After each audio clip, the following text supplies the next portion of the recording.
La question de grammaire à l'oral est une question qui entraîne une réponse qui dure environ 2 minutes. C'est une question exclusivement de grammaire, c'est-à-dire que on va venir traiter de la syntaxe, on va venir traiter des catégories, des fonctions des mots, mais par contre tout ce qui va être remarqué sur le style ne sera que secondaire. Vous avez 3 thèmes au programme cette année, l'interrogative, la négative et les propositions circonstancielles. Ce qui veut dire que les questions qu'on vous posera seront uniquement sur ces 3 parties du programme. Alors, on va traiter dans un premier temps la question, présenter l'interrogative dans la phrase « Mais quel effet peut produire une balle sur les écailles dont le corps de ces animaux est recouvert ?» On vient noter que c'est une interrogative directe, c'est-à-dire que la question est posée directement sans verbe interrogatif, et ce qui va conduire aussi à l'utilisation d'un point d'interrogation.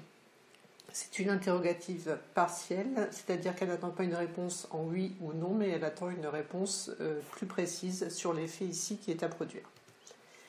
Ensuite, si on s'intéresse à la structure syntaxique de cette phrase, on voit donc que l'interrogative est introduite par le mot « quel effet peut produire une balle ?» et donc « quel » est ici un adjectif ou un déterminant interrogatif, on peut utiliser ces 2 termes.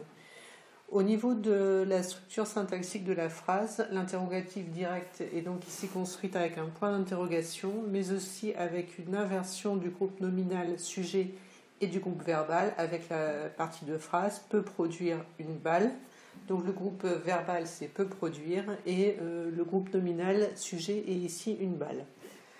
On peut noter sur le plan stylistique que sur cette phrase ici, on a affaire à une question rhétorique, c'est-à-dire que le narrateur qui pose cette question n'attend pas de réponse précise.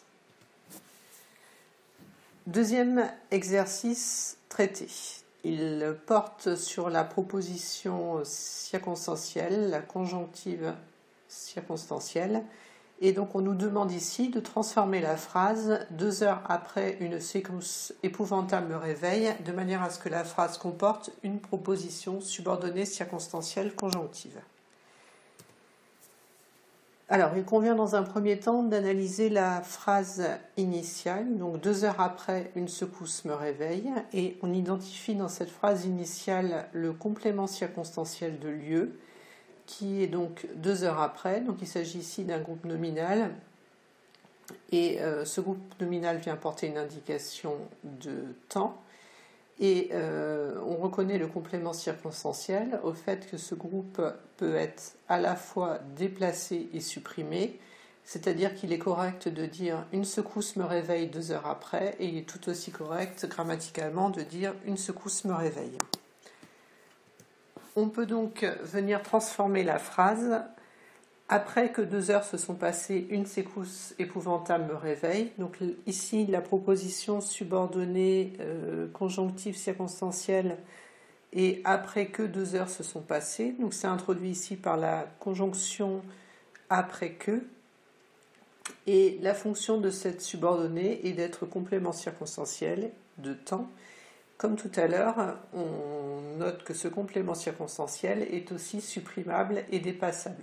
Une secousse épouvantable me réveille après que 2 heures se sont passées. On note l'utilisation du présent de l'indicatif après la forme après que, qui est la forme grammaticale correcte. Stylistiquement, on peut remarquer que Jules Verne a choisi ici une phrase simple, une phrase assez brève pour marquer l'action.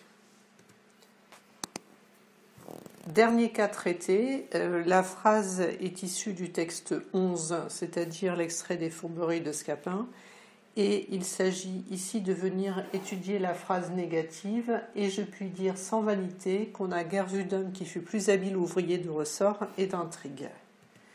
Dans un premier temps, je vais venir analyser la structure générale de cette phrase. Donc la phrase est ici introduite par la conjonction de coordination « et ». Je vais ensuite venir trouver la proposition principale dans l'extrait qui m'intéresse, « je puis dire sans vanité ». Ensuite, une proposition subordonnée « qu'on n'a guère vu d'homme » qui a ici fonction de COD, je puis dire quoi qu'on n'a guère vu d'homme, c'est-à-dire donc une subordonnée conjonctive complétive. Et donc ensuite, qui fut plus habile ouvrier de ressort et d'intrigue? Nous avons ici une proposition subordonnée relative, puisque le mot qui est ici un pronom relatif qui est mis à la place d'homme. Alors sur la question plus précise de la négation, on voit donc ici l'emploi de la forme en ne puis guère, c'est-à-dire que la négation se construit bien avec les deux adverbes, ne et guère, avec le fait que vienne s'intercaler ici le verbe, ou plutôt l'auxiliaire, on n'a guère vu. Et on peut remarquer que l'emploi du mot guère nous amène plutôt à un registre soutenu ou à une écriture du XVIIe siècle. Sur le plan de la négation aussi, on peut remarquer que sans, la préposition sans, marque ici sémantiquement, c'est-à-dire au niveau du sens, une forme négative.